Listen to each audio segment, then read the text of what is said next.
Hello, I'm Mike Fish, and this is lesson 4 in section 1 of our short-term rental training. And in this section is about analyzing a potential property for short-term rental profitability. And maybe this should have been the first video, but there's a lot of pieces to the puzzle here. So first thing we want to talk about when we're looking at the lakes, folks that aren't from the area, they might have 2-3 of the bigger, more well-known lakes around in mind. And we want to talk about kind of how much that affects it, and really picking the right lake for the property. Now, I always say is if this is an owner-used property, it's probably more important what you like and what you want. The truth is there's guests that want and like different things too, and we'll talk about that. So first we'll start out with just the reputation and size of the lake. And there is no doubt that lakes, for example, obviously Gull Lake and Cross Lake bring a higher nightly rate than any other lake, the lakes around here. That's true to a good extent.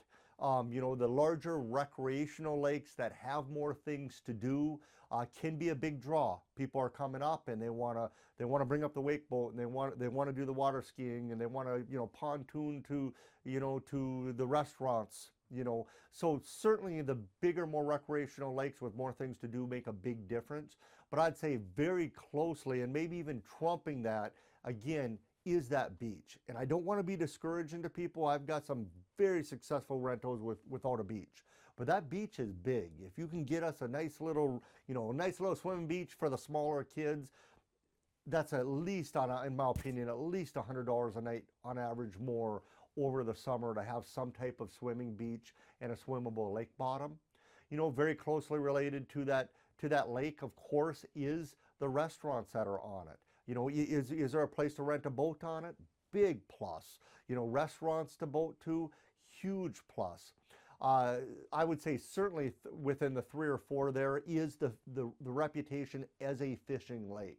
A lot of our guests come up, we've got different groups we target, and that's for different videos, but one of the groups we target are people coming up to fish. And Mille Lacs being a great example. A large percentage of people that come to Mille Lacs are coming there specifically to fish. Many of them know what they're doing. So picking a lake that has a good reputation as a good fishing lake, understanding that the DNR information and using that in your marketing can be a big plus. Right along with that is the water quality and the depth. We always mention too, watching that depth of the lake at the end of your dock to make sure.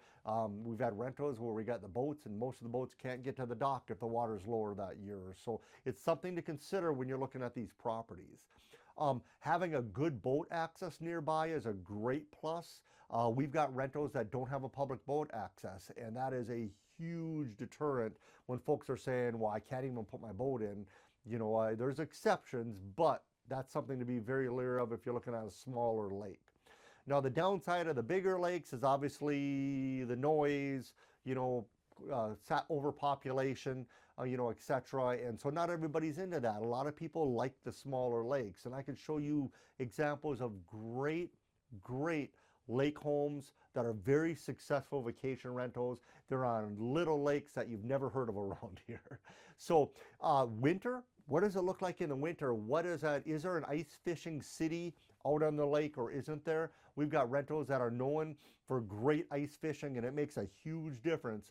Now, the off seasons can be very hit or miss depending on the ice and the snow, but having a good ice fishing lake too. Is it by the snowmobile trails? Understanding where those snowmobile trails are. Can they launch their snowmobile on the lake and hit the trails? All considerations. In the end, of course, the overall scenic lake view is important too. No doubt at all. So those are kind of the things that we consider when we're saying, when we're looking specifically at the lake. And I certainly will tell you, again, that if you think about the big lakes involved, like Gull, Cross Lake, Pequot Lake, North Long is certainly up and coming.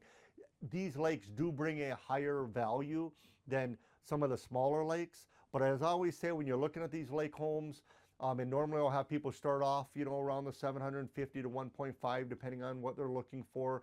you know, we're looking on the bigger lakes and they end up buying on a little bit smaller lake, because you will have a choice. Do you want to buy something more modest on a more popular high demand lake, or do you want to buy a nicer home on maybe a little bit less known lake? I did a very detailed, great video on the 20 top lakes in the area. I'll put the link down below. It's very connected to this. But in the end, I always say most of the folks that I work with are looking for a lake home for their family. So a big part of it's going to be what you like, because the truth is, when you've got a vacation rental, you can't please everybody, right? You're gonna market in a way that attracts the people that are right for your property.